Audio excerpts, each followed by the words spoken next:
Lewis gives to Kelly. Rich, top of the key three. That one a little short. Quinnipiac at home up 43-34 on New Hampshire. We send it over to Diane Nolan. Well, guys, Rich Kelly has exploded for 19 points. He's really an offensive machine out here. Defensively, the Bobcats have given up some quick shots and let New Hampshire kind of creep back in the game. Let's see if they've only turned the ball over twice this half. So let's see if strong possessions will take them over the top. Back to you guys. Thank you, Diane. Now, Steve, you're looking at a three-point game with some bad offensive positions by Quinnipiac. Hopkins coming alive, has 3 threes and 12 points, just above his average. Rich Kelly answers at the other end for the Bobcats. He's got a game-high 21. Yeah, New Hampshire's getting back into rhythm a little bit. And Quinnipiac had an opportunity to deliver a knockout. Now they got to go back and do it again. Kelly draws the foul. And Kelly able to stay on his feet. I thought he was going to be going hard there. It was sort of out of my view with the big bodies in the paint. Sutherland picks up the foul, his second. They're going to take a peek at that. I thought it was a little too hard. I mean, as I watched it and as I watched Kelly go away, I'm like, wait a minute, man, that wasn't a normal foul. So I sensed something was going to happen. The officials now are going to take a peek, and maybe we can go ahead and cue it up for us to take a look out here with the fans. I was really surprised Rich didn't go to the floor. Yeah, he was able to gather himself. I think that's what happened in the weight room. So maybe we can take a peek here and take a look at that. Official review. Good move, good screen, and let's see where the foul was committed. I don't know, an intentional foul? I don't care about being hard. Wrapped him up. It was certainly hard. Did he wrap him up before he had an opportunity? My guess is that's what they're going to call. Not something you normally see in the half court. If that were, if he was, if they were one-on-one, is called 2 shots for Quinnipiac. Rich to finish and make a play. Now, is that a flagrant one? Because I'm not so sure what he did in terms of how hard he fouled and the intent. He grabbed his arm. It had to be the fact that he's just holding. We'll get a chance to do it again and not letting him finish a play. And watch, if we see Rich Kelly, he's going to come together. Keep going here. Watch Rich. He's going to give the indication. He's going to call it himself. Yep. Intent, X'd it out. Called on Sutherland. And Kelly hits on the free throw, extending the lead to 4, and he can extend it further here if he knocks down the second. See, he's got personality. Once he made that, he gave some love to his teammate over there that didn't exist. Ugh. Misses on the second. I don't know if it's Fox or ESPN, but on threes. Kelly on the baseline. 10.5 to go in regulation. Matt Belanc gets inside. Belanc doesn't fit. Cats. Lewis kept the dribble. Here's Kelly. Kelly gets inside, finds the lane, and connects on the layup. He's got 24. Season high for Rich Kelly. Anytime you're switching out there and the big has Kelly, it's a mismatch, right? And they don't have any little dudes out there that can guard Kelly when they switch. Advantage Quinnipiac. Guadarrama on a three-pointer, and he got stuck in the air, and the steal for Rich Kelly.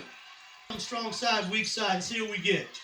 Kelly to the basket, finishes on the left side. Rich Kelly with 26. Or I tell you what, Billy Mecca, let me just take the ball and score. Forget all that other stuff you're talking about. Good move by Kelly. This point. Under 5.5 to go. Kelly, top of the key, opening, and he knocks down the 3. Look at that. Is that Richie Young? We've been looking for a Cam Young replacement. It looks like Kelly's stepping up, and he's that guy. 29 for the junior from Shelton, Connecticut. 5 threes for Rich Kelly. Quinnipiac by 3. Here's Hopkins to Guadalajara at home, down 260-58 against the University of New Hampshire. And the junior Rich Kelly, 29 points. Only Quinnipiac player in double figures in this one, Billy Mecca. Well, he's been special on the offensive end. He's been able to shoot the ball and make some shots. And I think if you Quinnipiac, get him off the ball now and have Lewis and Kelly come off some screens. I think what I see from Quinnipiac offensively, though, is they have a tendency now just to play one-on. And they're going to make him be able to get it to the rim, but then there's no offensive protection on the board. So, again, get in your half-court stuff, go strong side, weak side, and then be able to make a play. You'll get some mismatches. Once up 11, they kind of fell around. They've fallen away from what got them to success. So the 40-point performance, that was in a double overtime loss during his freshman year at Fairfield against the Stags. Under 4:15 to go. Williams, Kelly comes off the screen. The lob to Pinckney. Pinckney throws it down with one hand. We're tied at 60. Well, really good job on that timeout, going ahead and put Pinckney in from Arfo, and running to set stuff that there's nothing New Hampshire can do. Kelly with just his second assist of the game, 6 in each of his previous 4, but when he's had the hot hand, why not put it up? Hopkins gave it up. Let's see if he gets it back. It seems like they've had the ball over the course of the last 10 minutes, every possession. Kelly looked away from Rigoni, gives to Williams on the opposite side. Foul zone. Looking to spin against a defender, nothing there. Kelly lost the defender, goes to the basket, bumped, gets the roll, and a foul. Now you see me, now you don't. Kelly comes off, looking like he's going to keep it with his left hand, spins back, breaks the ankles of the Wildcat defender, and here we go. Watch this move. Uh-oh, you were supposed to come towards me. And then Kelly's sitting there and spins it off the glass. Billy Hart. 2.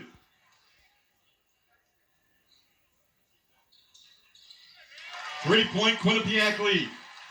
All right, let's get a stop here now, Quinnipiac. Rigoni thought about a 3, hands off to Kelly. Kelly keeps the dribble against the defender Hopkins. Kelly inside, up and under, scoop shot is good. Come on! Seriously! He's playing like a 50-year-old man in a 20-year-old man's body. He's toying with these dudes. Quinnipiac by 5. Kelly 34. Sutherland against Williams. Picked up the dribble. Marfo closes it out on Martinez, who lost the ball. In the corner, Sutherland, broken play, 3-pointer, no good. Foul zone, weak side rebound. Take your time here now. Good rebound by foul zone. Take your time. You got a lot of time on the shot clock here. Get to the foul line. Under a minute 30 to go. Kelly between the legs with the dribble. Directing traffic. Rigoni doesn't use the screen. Kelly to the basket. Why not? Say it ain't so. Kelly is tooling these dudes, man. 36 for Rich Kelly. Sutherland, Guadarrama in the corner, pushed off against Rigoni, nothing called. The guy looks like Kyrie Irving, dude. Maltzby up top of three-pointer, that one too strong. Marfo in and out of his hands, back in the hands of Guadarrama. A foul is called. Rich Kelly again goes to the floor. Everyone is going to help him up. His second. He's got 36 on 13 of 18 from the field. Well, even something else. Even something else. Shake and bake. Fast to slow.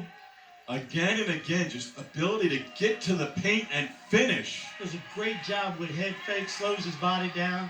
Really, really quick. 57.8 to go. Guadarrama, Connecticut native, at the line. Has one more. And a 6.36. No other Quinnipiac player in double figures. Tyrese Williams has 7. But as you said, this game right now, it's make your free throws and turn out the lights on New Hampshire. That's what is going to be needed here. Right, this is a part of your mental toughness, right? People talk about toughness. With a terrific second half for Quinnipiac.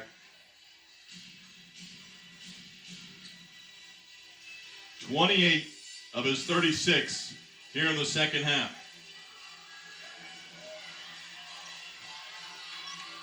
Foul zone will inbound. Full court pressure out of the timeout for the Wildcats.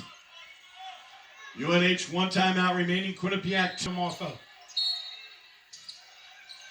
Foul zone looking, gets it into Lewis, and a foul on Maltzby as Maltzby and Kelly went to the ground.